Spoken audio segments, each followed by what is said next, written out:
Figure out lighting. Heroes in the sky, making villains cry. They're saving the day with a wink to the eye. With powers combined, they'll never say die. In this Marvel world, we can all fly high.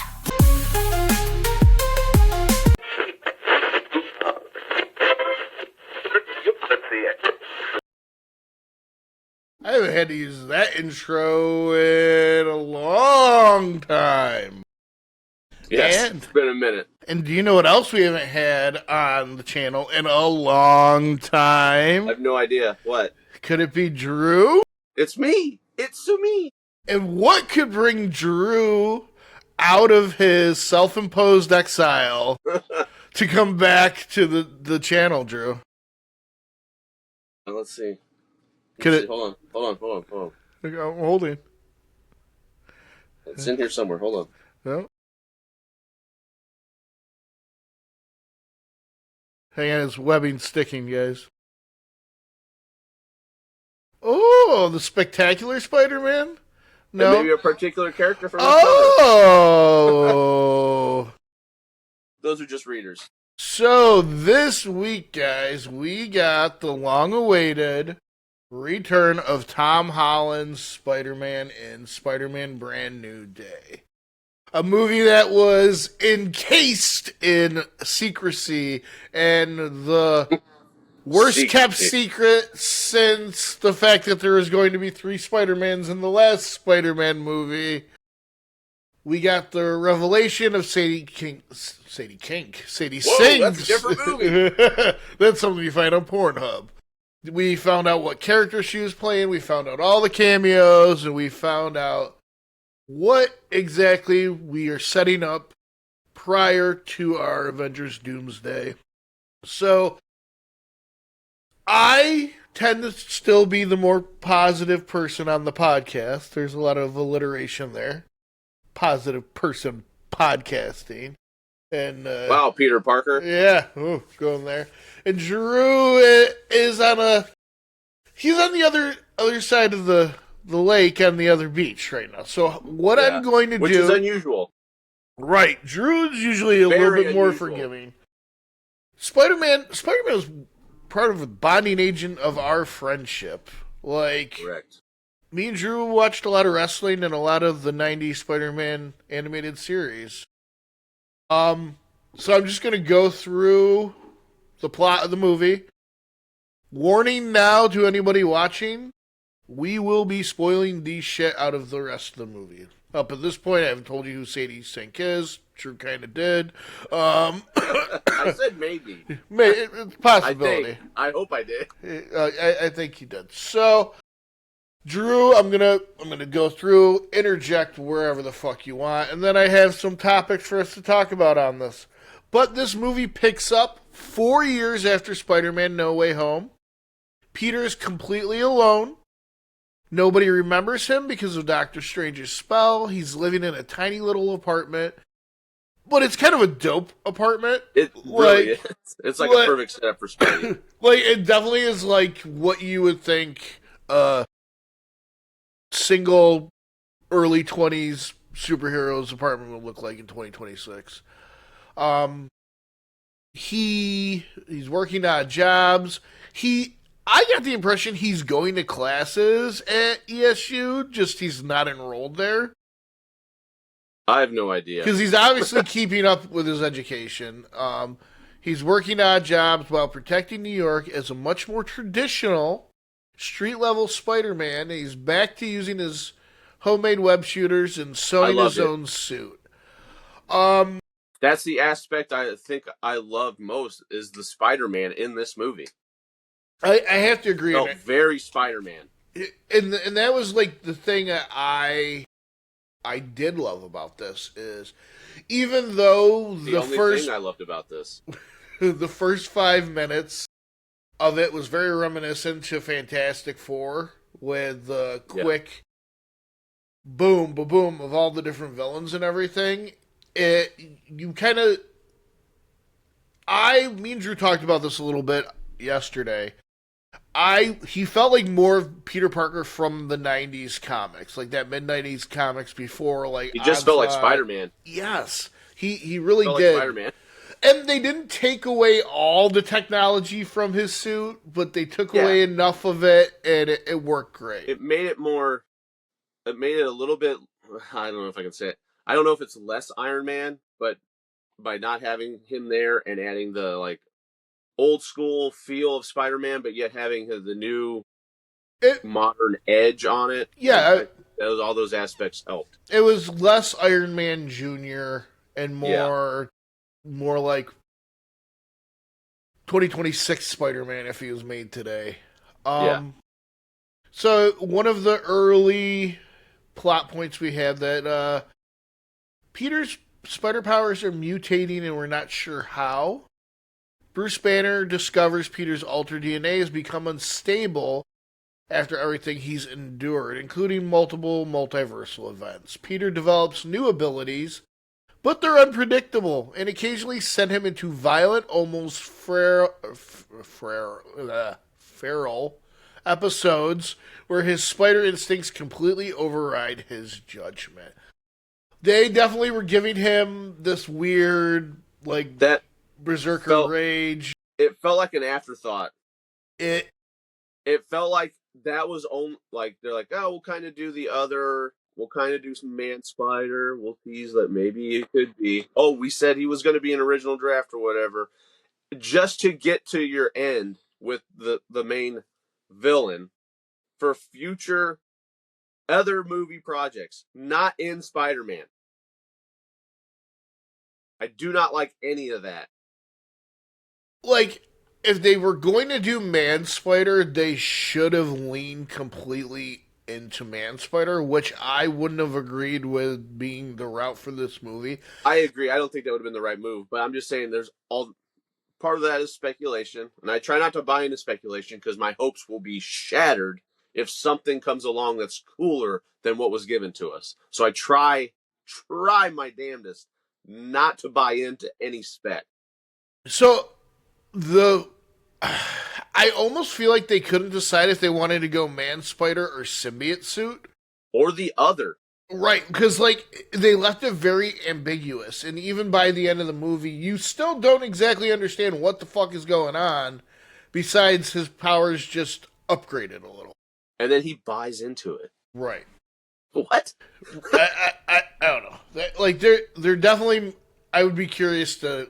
And we'll get it in the next coming weeks and months about, like, what the original ideas and everything were. But doesn't matter now.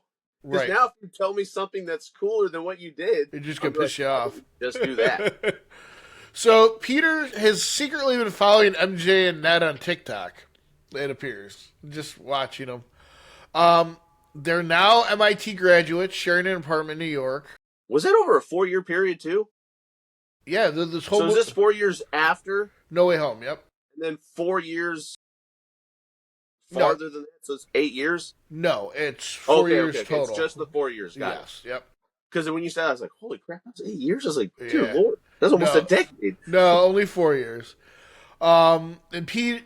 So they're hosting a housewarming party when Peter kind of like... it was very awkward. He kind of like... Very stalkery. He follows Ned home. And then he lies and says his name's Maynard and that he lives in their apartment. And it was super weird. It was funny though. The chemistry was definitely there. Oh yeah. MJ has a new boyfriend. Ned is pretty much... It almost seems like Peter was the thing holding Ned back in high school. Holy shit. Yeah, Ned is like the coolest kid in college. And yeah, the scenes are intentionally painful because Peter realizes Strange's spell worked perfectly.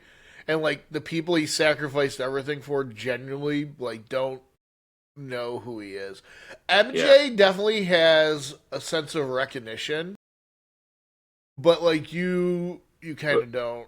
Well, that goes back to, I think, Homecoming, when she's like, I'm just very observant, or I pay attention to things, or something like that. So it's like, she notices those things when they're off. Like, right. She's very in tune to it.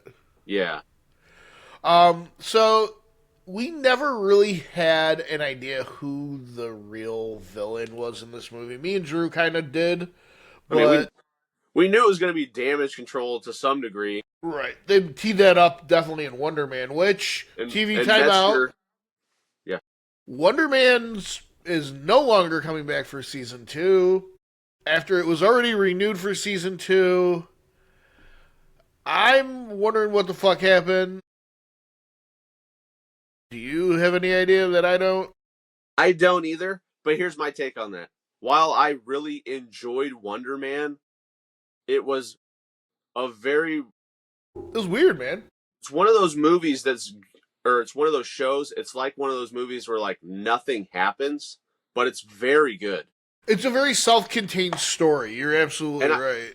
Maybe something doesn't happen is a little strong, but it's one of those that just kind of you've got all the right people and the script is good, but just I don't know. For me, I don't care. I watch these things to see these dudes get into spandex or whatever their outfit is and fucking punch bad guys in the face or whatever it is. I don't mind a little development here and there, but I honestly I thought Wonder Man I was surprised Wonder Man got a second season. Like, I liked While it. I enjoyed it. If you were gonna lean heavily into doing Wonder Man, okay, cool. And it's a modern take. That's fine. But you gotta give me a little something, please. Well, Give me and that's something a where little more. I would have taken it. Like, I could totally be down for a Trevor and Simon on the run. Yeah. Season 2 would have been great. But yeah, I'm curious. I'm just hoping somebody didn't turn out to be a scumbag and they canceled it. Like, hence Like the a tank, producer or something? Or somebody high or up. whatever. Like, I just hope, like, I really like that actor. But so, like, as the marketing was, like, heavily pushing, like, the Scorpion kind of as the villain, but we find out Bill Metzger, the head of damage control, is kind of revealed to be a real POS, and he's been secretly experimenting on mutants and enhanced individuals, trying to weaponize their DNA. His experiments are also responsible for Peter's unstable mutation. So then we have Sadie Sink's character. Now, this was something people had been wondering. The amount of speculation, who could Sadie Sink be playing in Spider-Man Brand New Day? Drum roll, please.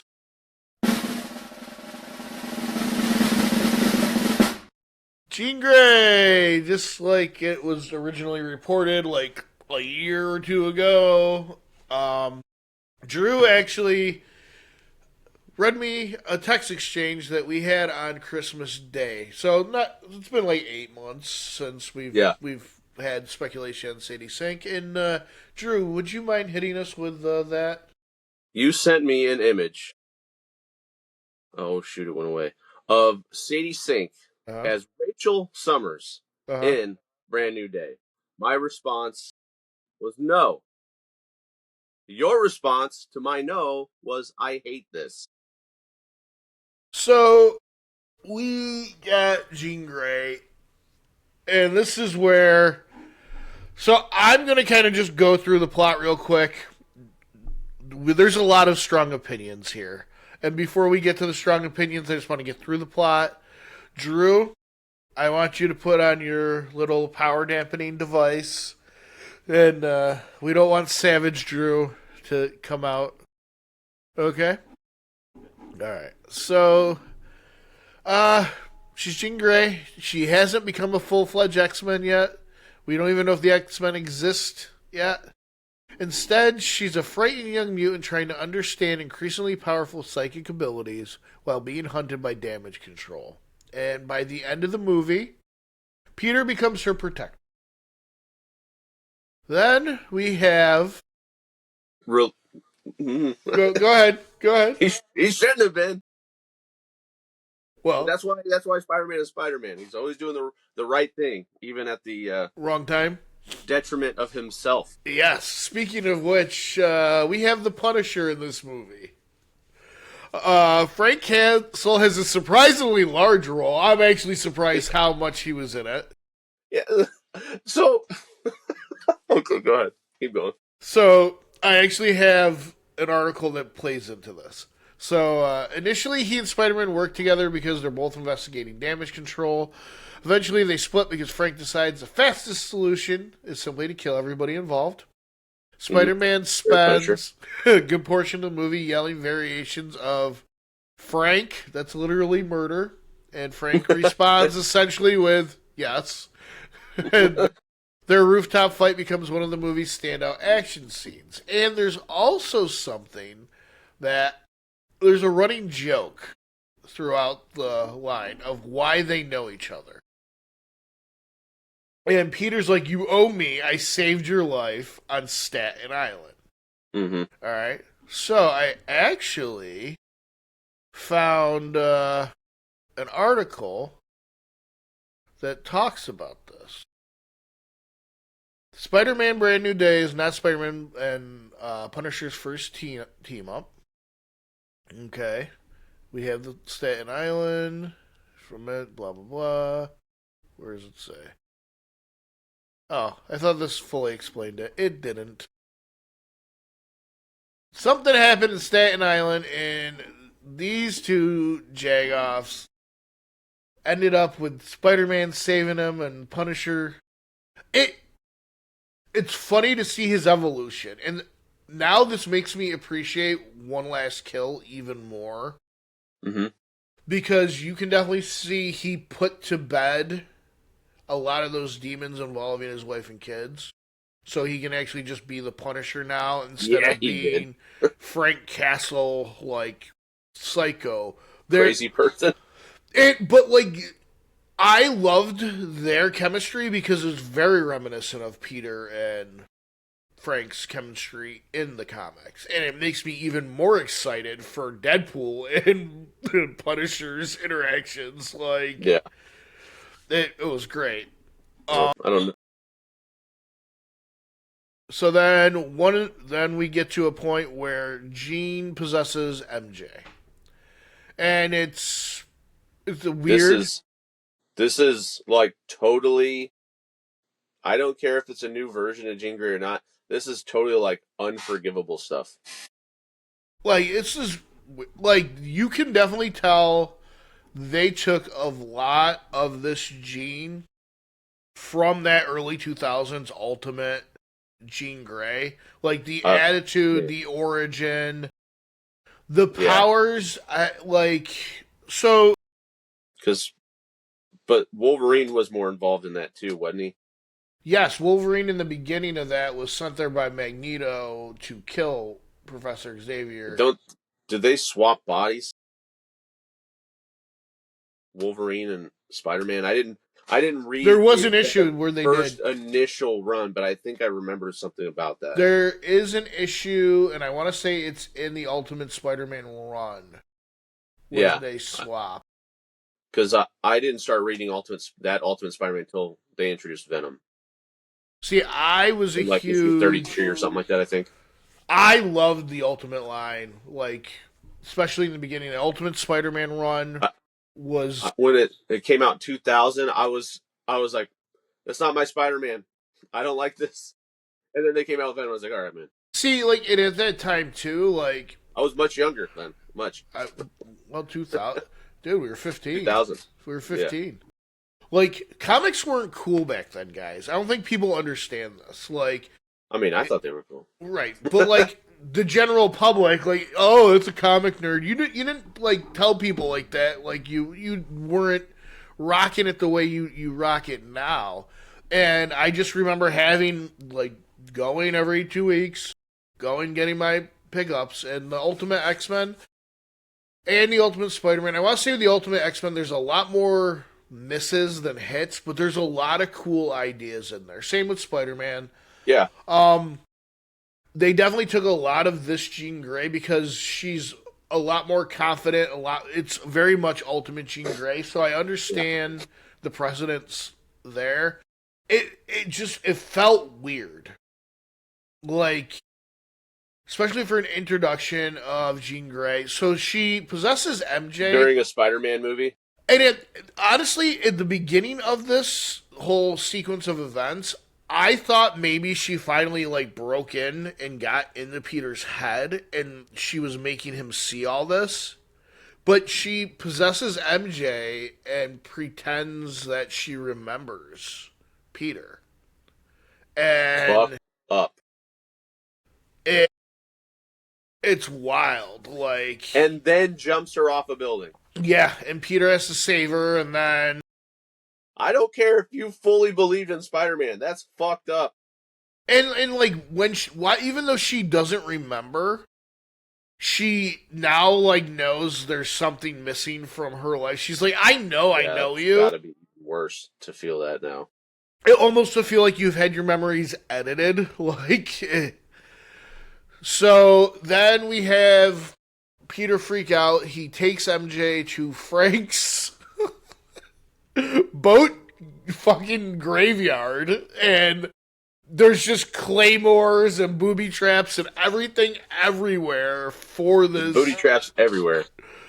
And of course, he's there. And so, if you recall from the last movie too, Peter wrote a letter to MJ that he was going to give her, and then he doesn't. So we've learned throughout this that Peter's held on to this letter in that very famous, like, Greek-looking design coffee cup from New York City, and he's got the letter in there. And you got a lot of, so the way they're explaining Jean's powers in here is she can essentially control anybody 33 up to 33 feet away from her. And so, like, she's, like, constant, but she can, like, almost, like, keep, like, what's it called? Chain it together. So, like, she could essentially go from, like, me to Drew. She would just have to hop onto a bunch of different people. So she's kind of, like, messing with Spider-Man this whole time. We don't know what her idea, like, why she's doing this. It makes no sense. They're kind of trying to make it seem like she's, like, a terrorist. And what we find... Kind of is. Yeah, but, like, She's terrorizing Spider-Man. She is. But she thinks that Spider-Man is working with Damage Control because he's an asshole like Damage Control. And what Damage Control is doing, they had kidnapped her sister, Sarah, who originally in the comics, I know at least 616, did not have powers or anything. That's what I was pulling up. So we have Sarah Gray, blah, blah, blah. This version is a mutant telepath who is abandoned alongside Jean Grey. So her parents just ditched her. While training Jean to use telepathy at a park, Sarah's arrested by Damage Control. She like possesses Jean and gets Jean away, so Jean doesn't get taken too.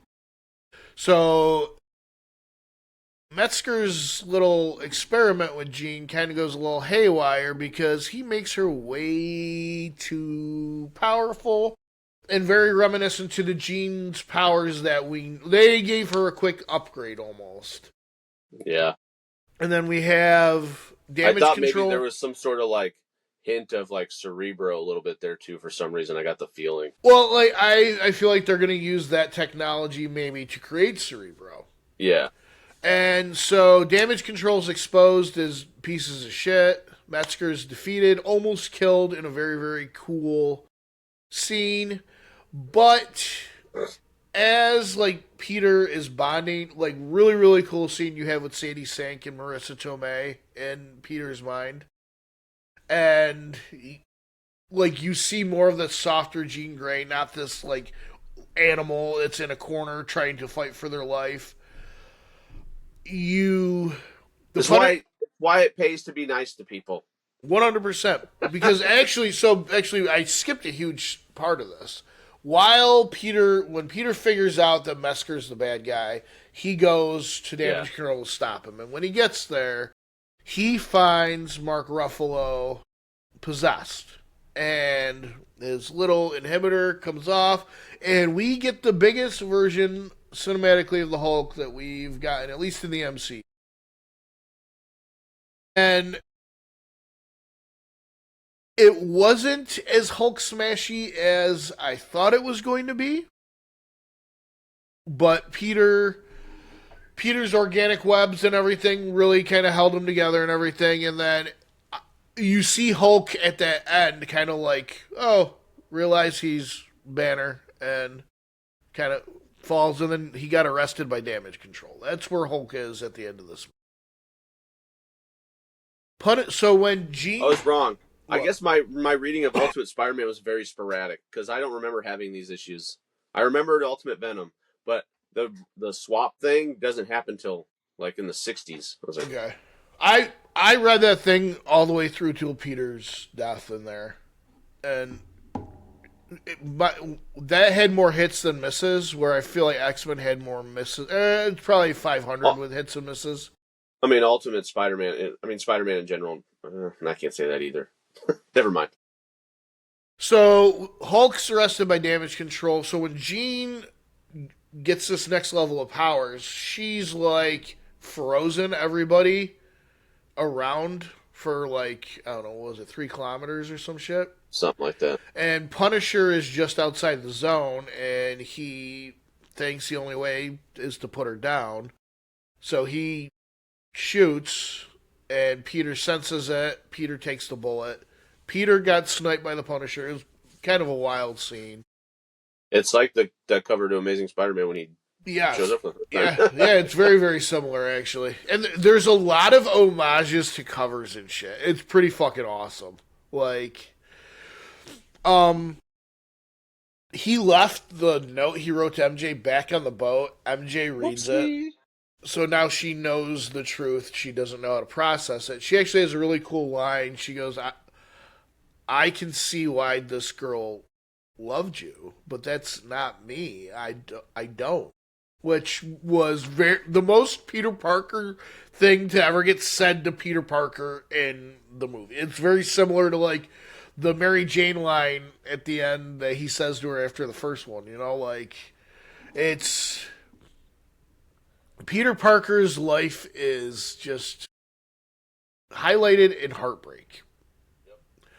All right, so something that's awesome is so Jean's on a bus and they see her driving on the bus. Just because I live up here, that's the throughway going upstate, bro. Like she's going to Westchester. That's what that is. What's that?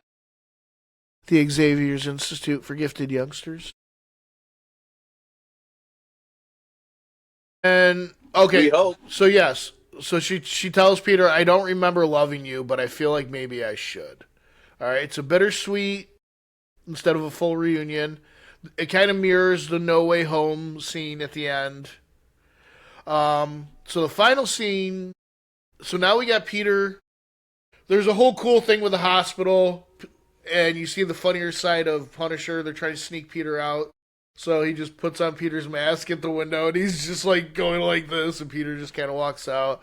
He sees this kid. It's cool. No, I like that scene. I thought that was cool. Yeah, it was cool. And then something, and maybe it's because he, magic runs in his family. The end, we have Peter at this bodega that he's been going to, and that he saw Ned. It's the same bodega he saw Ned at earlier. And when he stalkered him home. And Ned comes in and he walks up to Ned. Now, mind you, he's hung out with Ned now, but he hung out with Ned as Spider-Man. So MJ knows who he is, but doesn't remember him. So Ned's hung out with Spider-Man, and Ned's obsessed with Spider-Man, doesn't know why he's obsessed with Spider-Man. He created this whole Spider Tracker app, which is a waste of a end credit scene, but so he walks up to Ned, and they have a very specific handshake they've done since the first movie. And muscle memory be damned, and Ned's just looking at him, and you can see it broke the spell. And it Maybe made me very, very happy. And then, so the end credit scene, this is what it was. It's a shot of Ned's Spider Tracker app that he built, and suddenly it's locked on Spider-Man, and then it isn't in New York, it's not on Earth, and then it glitches out, it's somewhere in space, and says Spider-Man will return. No shit. Like, we didn't need to see that part. No, but you don't need to tell us he's going to be back. We know he's going to be back. So I found that part very, very interesting because shouldn't it have said Spider-Man will return in Doomsday? Oh yeah, no, I don't even know if I don't has Spider-Man been announced for Doomsday? That's what I'm saying. So maybe he won't be back till Secret Wars. But it wouldn't Probably make not. sense to me. I don't know. That cast is already huge as it is. Yeah, no shit. Um, The movie's gonna be like 5 hours long. so I actually here I'll send it to me and play it quick. I did a non-spoiler version of my rating. I shared it online for all three of my fans to look at. I'm gonna. Thanks, three. I mean, sometimes I hope it's three. I'm gonna send it to myself, and then I'm gonna share it for you One guys, of and them's then me. and and I'm gonna let then Drew tell us how he felt about all of this. Window. Share. And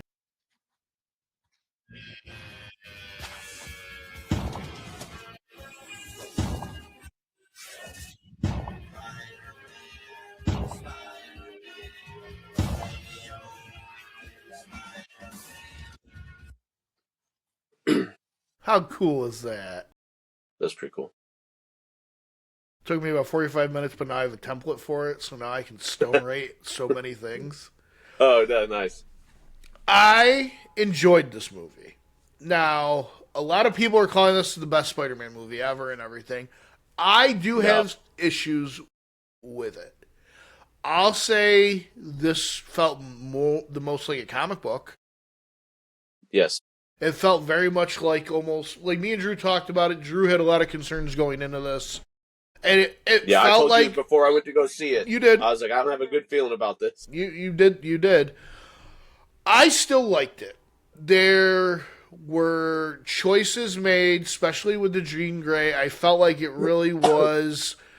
I wouldn't say so much a square peg in a round hole. I would say an oval peg in a round hole. Because I felt like there is a way it could have worked, but Yeah. it didn't work 100% for me. It was a stark change on the Gene I'm used to. I do like the fact they're going to be younger. I like the fact they're heading that route, so we potentially can have them for the rest of my natural life. Like, almost the same cast. Like, it would be cool to see them actually age up correctly. I don't know, man. Like, it was good. It was a fun ride. I loved it. I enjoyed it. I really love the friendly neighborhood aspect of it. Like, I almost feel like it should have been called the friendly neighborhood Spider-Man because it was very like you haven't had a New York like centric Spider-Man since the first movie, really, like this.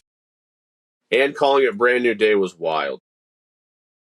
Yeah, I understand why they did that, because technically it's like a brand new day for Spider-Man, but if we know the comic book it has nothing to do with history behind it, like we don't like that story. no. If anything, it would have been called the Other because it had more aspects of that in it than it Yeah. did from Brand New But then Day. that would have been clunky, like what? Spider-Man the Other. So, Drew, why don't you give me your initial feelings, and we'll go into the questions because I know you got some packet luggage you want to unpack. It's the same thing you said, and we talked about it already. It's Jean Grey. It does not work for me, like almost at all. Is in the home trilogy, you've got Tony Stark and not Shield propping up Spider-Man. The third one actually felt like a Spider-Man movie. Kind of felt like the cartoon from the 90s, too. Yeah, Like, brought to life. It had Doctor Strange, it dealt with magic, and you brought all these people in. I don't feel like it's propped as heavily, but now we're using Spider-Man to prop up other stuff. mm-hmm. And I don't like either of those ideas. I get it. Spider-Man's going to make money. You plaster Spider-Man, Batman, Superman on anything, you can pretty much almost do whatever you want, and it's going to make money. Yeah, and that's what I don't like. It's because they know that Spider-Man is a vehicle now to prop up other stuff, and I would like to get like the beginning of this movie stretched out. I would like to see him deal with other characters that are his. Don't fucking deal with any Avengers characters or anything else. I'm done with it. I don't like it. Jean Grey is a villain in this, and I know they're going a different route, and I'm okay with that because they changed up MJ and Ned, and there's so many aspects that they've changed that I was okay with. I was okay with pretty much everything they've done up until this point when they changed mythos of Spider-Man. We don't even really know how he became Spider-Man. And you know what? I'm okay with that. You know why? Because we fucking get the origin of Spider-Man. Same with Batman, same with Superman. Don't give us a fucking origin story ever again.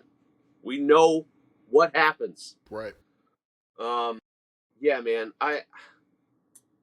I'm excited for X-Men. I think Sadie Sink will be a good Jean Grey. The look, she's got the chops, as they say, for acting.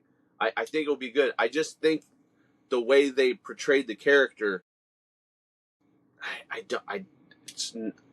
I know we're all about redemption, and in comics, bad guys become good guys and then become bad guys again. They flip-flop, right. And they're always okay. And Lex Luthor's been president or this or that, but I don't know, man. In the movie context, I think you have a very limited amount of time to do that, right. And I'm sorry, if that ever gets out, like, I don't think anybody would really like Jean Grey. She would be more Brotherhood of Evil Mutants than she would be X-Men. And that's the kind of depiction of the ultimate Jean Grey. Like, Jean Grey's always been like not always, like in the 80s. Right, but then in the 80s they made her the troubled character with the Phoenix, right, and everything. The ultimate portrayal but kind the of Phoenix did is that. Not her. She's not the Phoenix. She is a vessel for the Phoenix. Right. And so it's still technically not her. She could say, I'm possessed. Now she's like, I'm just bad because they killed my sister. Right. Which, don't get me wrong, I would be super fucking pissed too. But I'm not going to terrorize everybody else. There's other people that have family members that get killed. They don't go on a rampage. Well, you got to think too, she wasn't rampaging because her sister was dead. She was trying to rescue her sister. She thought she thought her sister was alive until she was in that chair. It still applies. And how did you feel about the MacGuffin on this whole VMAX thing? What was VMAX again? They keep coming up with it. So her sister reached out to her, and she thought VMAX is where she was being held, but it was actually her sister's last moment when her powers got amped up. The thing she saw was the vent above her that was Vent Max, but the ENT was like peeled off, so it said VMAX. And that was and Sadie Sink realized that when she was in the chair and they were like cranking up the juice on her. She's looking up and she sees it, and that's the moment she realizes this is where my sister was sitting when she was murdered. That is such a goofy fucking thing to put into that. What the fuck? That is stupid. Like, I get it. I do. I understand it. It just, it doesn't. Sorry, I totally blacked that out. Yeah. That was, and it was a huge MacGuffin throughout the whole movie. Like, what is VMAX? Is it a special, like, serum? Yeah. Like, is it a place? Like, you don't know where it's at, and then it's. I don't like that either. That was dumb. Like, the Spider-Man, like, so, I love... All the Spider-Man stuff, 5 out of 5. You can give me that for, like, 2.5 hours. You know I said movies about nothing? You can give me just that for 2.5 hours. Dude, my favorite movies are Clerks. Like, I love movies about nothing. Exactly. Like, it just... Dude, honestly, and I love the fact that it was almost very reminiscent of the first movie where he almost had to, like, relearn how to use his powers. Yeah. And I'm glad they didn't go full Man Spider. I don't know if I could have handled this. Yeah. This movie had a lot. Yes, it did. So I have some questions for you. Go ahead, Drew. Well, so I was at my convenience store, and I talked to the guys a lot there about wrestling, MMA, I do comic books. Same. Yeah. Dude, my gas station guys are awesome. They started talking about Brand New Day, and I immediately turned around and looked at the one kid. The one kid is like, "Oh yeah, Spider-Man's my favorite." And I was like, "Cool, mine too." I wear my Roosevelt shirts all the time, and he was like, "What'd you think?" And I just went. He was like, "What?" And I was like, "I did not like it, dude. There's too much going on." And he was like, "I thought it was short." And I was like, "What do you mean?" 2.5 hours It was long. like 2.5 hours. And then his buddy goes, "No, he means the scenes were short." And I was like, "Oh, like a comic book?" And they were like, "Oh yeah, I guess." And then they were like, "Well, what's your favorite Spider-Man movies?" And I was like, "All right, well, Spider-Man 2." And I went theatrical release, so I included the animated too. I don't care what anybody says. Those are good too. I love think those movies. Put up. So I go Spider-Man 2, and the one guy goes TASM 2, and I go no. And then I was like, Into the Spider-Verse, No Way Home, Spider-Man. And they're like, where's the rest? It doesn't matter. It's a fist fight for 5th place. Let's fight for mediocrity after that. Dude, it's funny you say, and that's why I really wanted Casey on today, because Casey is of the Andrew Garfield Spider-Man time frame. TASM 2 is his favorite Spider-Man movie. It's okay to be wrong. That's what I always tell him. Yeah, Casey. Don't get me wrong, though. I think Andrew Garfield got Brandon Roth on this. Like, he gave a good portrayal, but the script this is not right. This is my whole, and it's because Andrew Garfield is a good Spider-Man. So good Peter Parker. So I have a little bit of a different opinion on that. I think Tobey is a perfect Peter Parker for if you want somebody who really encases the original, like, 60s like vibe of him. His Spider-Man was not, and I'm talking about in the original movies, his Spider-Man wasn't as, like, Spidey. You know what I mean? Like, it was very stiff. Where I feel like he was the perfect Peter, not the perfect Spider-Man. Where I feel like Andrew... It's the perfect Peter. I feel like Andrew was the opposite. His Spider-Man was amazing. His Peter was too cool. Like, he felt more like Ultimate. Well, no. He looked it with the hair and the big hair. He was Ultimate Peter Parker, except that Peter Parker would have been getting laid in high school. Where I feel like Tom Holland is the perfect combination for both. I've heard this argument recently, and some of it I don't know if it's just the technology too. Because I think that might play into it a little bit. I feel like the CGI wasn't what it was. I feel like Tobey, like, if you look at Tobey Spidey in No Way Home, it's on par with the other two. I 100% agree with you. I'm just saying, for what we have to go watch, if you look at his Spidering compared to the other two, this is the weirdest fucking argument I'm having. Like... It's also the weirdest thing. We get probably the best Peter / Spider-Man with the weakest movies. I agree. And then we get half with 2 good movies and a bad one. And then we get a good one with... Yeah, I would actually say Tobey's best Spidering is probably in Spider-Man 3. Yeah. The worst one. Yeah, like you're absolutely right. So before I go into the questions, I got some money. We're talking about some money. Money. So Tom Holland Spider-Man Brand New Day has already set a new all-time domestic opening day record with 168 million. Including 72 million in previews, and it's on track to break the all-time domestic opening weekend record held by Endgame. All right? It's Spider-Man. Domestic opening... Look at the first Spider-Man. Look what that Spider-Man did.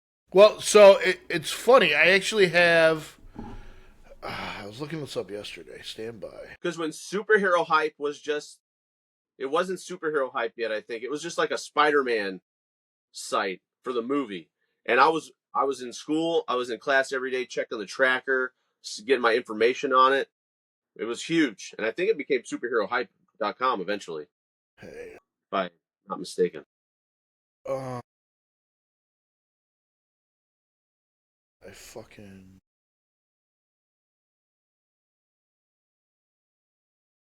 Also, Spider-Man Brand New Day did things that they're doing in X-Men 97. Yes. Yep. Here's all these ideas, but we're going to just cherry pick and be very weird about it and skim over everything and skim over the whole thing in general, but we're going to give you a little thing like, oh, I know what that is. Yeah. What is that? So, on the opening day, 168 million, 4,487 theaters on Friday, July 31st, but that also includes the Thursday ones too. I mean, it should. Yep. The preview haul, 72 million, the highest in domestic film history, including 3.75 million from Amazon Prime Early Access screenings. This surpasses Endgame's previous record of 157.4 million on the first day. All right. So Sony had a projection of 325 million domestic over the weekend. The industry has it could reach up to 358 million, which would surpass Endgame's opening weekend. This will make Brand New Day the second highest domestic opening weekend of all time, behind Endgame if they don't. And it's already the biggest in Spider-Man franchise history. Sony is goated for their investment in Spider-Man. Dude, how diabolical they've been about not giving up Spider-Man, which I tip my cap to them. I would do the same thing. I will make shitty Spider-Man movies until the end of time before I give this up. Fuck yeah. Like they did with all the villain movies. Yeah. Like, as long as they use... And they can make all the shitty villain movies they want because they're going to make everything and then some back with every Spider-Man movie they do every 3-4 years. Like... I don't even know. Well, yeah, that's true that they were doing, but now they don't even do much, right? I'm under the impression that Marvel does pretty much all the work, and they just reap the benefit. Well, Sony pays for it. Oh yeah, but they still get all that back. Oh yeah, they make a butt ton of money. They don't. Oh yeah. All right, so. Wow, I don't even agree with this question. All right. Was Marvel smart to keep the cameos restrained instead of trying to outdo No Way Home? I feel like this has way more cameos. No, it's probably about the same. Because what do we have? We had Wong, Doctor Strange, and then the two other Peters. Yes, but then you had all the villains. Wong is very quick. I wouldn't even. I mean, Wong's there. It is technically a cameo. Yeah, but then you have 5 villain cameos too. Well, you have 4. One guy's not really there. Or is it 2 guys? You got Goblin, you got Sandman, you got Electro, you got Lizard. Lizard. Lizard and Sandman are not technically there. They're still cameos of the characters in that. All right, whatever. So I guess technically Happy No Way Hogan, Daredevil. Yeah. I'm sorry, Matt Murdock. Yeah. So I guess it does have very good lawyer. I don't know. I feel like it was very cameo heavy. It was cameo heavy, but I don't think it was. I don't know, man. I just felt like it worked more in No Way Home. Do you think Scorpion should have been more of a villain instead of just a? He got possessed by Jean Grey for a little while. It was essentially his. Honestly, I would have loved to have seen. I know.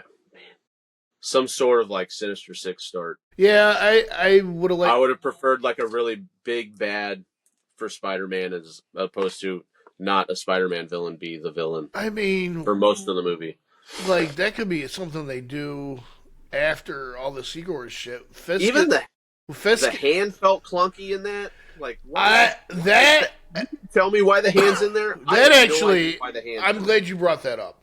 Because that was actually one of the biggest reasons why this didn't get the full 5 stars for me. I hated that. Like, Yeah. oh yeah, we have the hand now. Like, just very matter of factly, like, Yeah, no problem. yeah, They owe me a favor. yeah, like, They what owe the me a fuck? favor. What the fuck? Get out of here with that nonsense.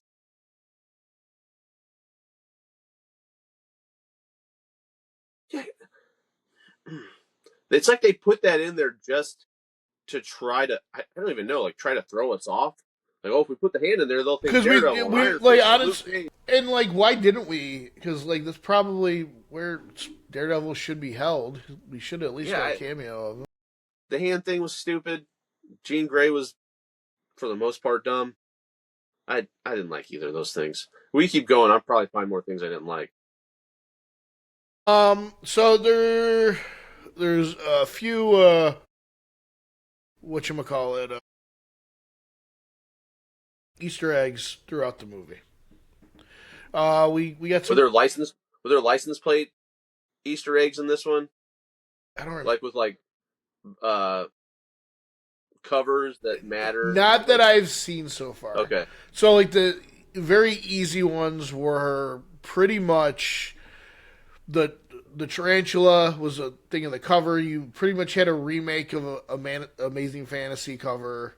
There was a lot of those were recreations of the cover. I wish we would have got more of Tombstone because he looked amazing.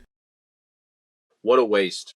Like, on all those characters. Yeah, I hope we do see them again. Maybe except for Ramrod. We can do without Ramrod. He would have been a perfect character. Okay, so going back to the Raimi movies, once the first one hit, I was like, it'd be cool. And I got another idea I'll throw out there that they never did, and I'm surprised they didn't do this either. Maybe it cost too much. But in the beginning of the Spider-Man movies, and just give us him out web-slinging, fighting these guys. Originally, in my mind, I thought it would be funny if they did Shocker over and over and over and over and over again. That would be where he's always constantly defeating him while he's getting out of jail for whatever reason. But they could have put other characters in there. Like Ramrod would have been a cool one to just be like, yeah, he's a throwaway character, like literally a throwaway character. Like he's not that good. So you could just interject him and make him pretty much a gag. My other idea for Marvel at the time was to introduce a thing called Marvel Nights, where you do like a little 5-minute short before the movies. But I think that ship has sailed now that it's so big. They'll just interject people. And plus Ryan Gosling is now Ghost Rider. So that would have been one of my first picks to do, is like a little Ghost Rider thing. Well, I think that's what they're doing with the one-shots, I think. Just the longer it's definitely what they're doing with the one-shots, because you can put a little bit more time into it and production value. This is just like, I was doing like a 5-minute. Just give me a little quick ditty with a character that's probably not going to get a movie. Right. But then they did the Nick Cage Ghost Rider, whatever. Yeah, man. Yep. Glad to see it, but then they wasted it on all these really good, a couple of good villains.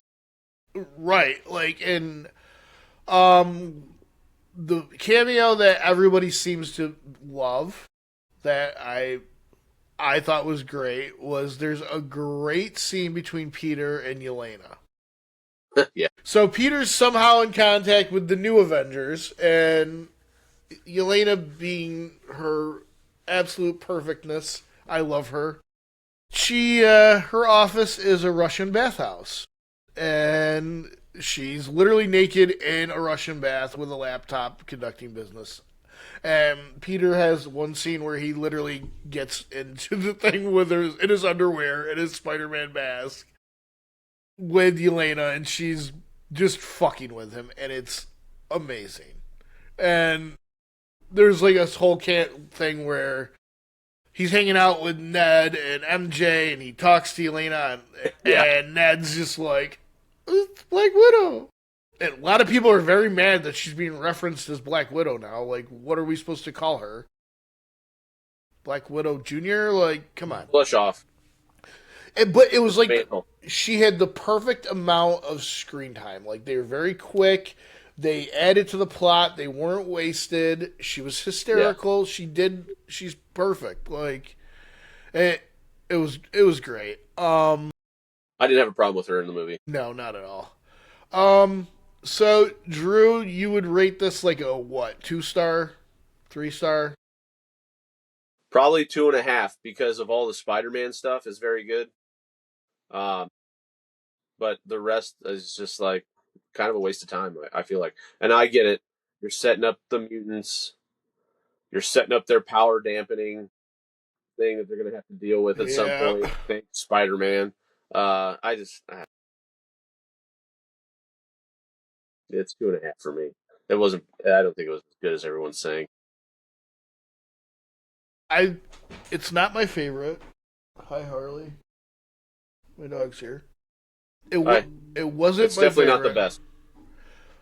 I enjoyed it though. I liked it a lot more than you did.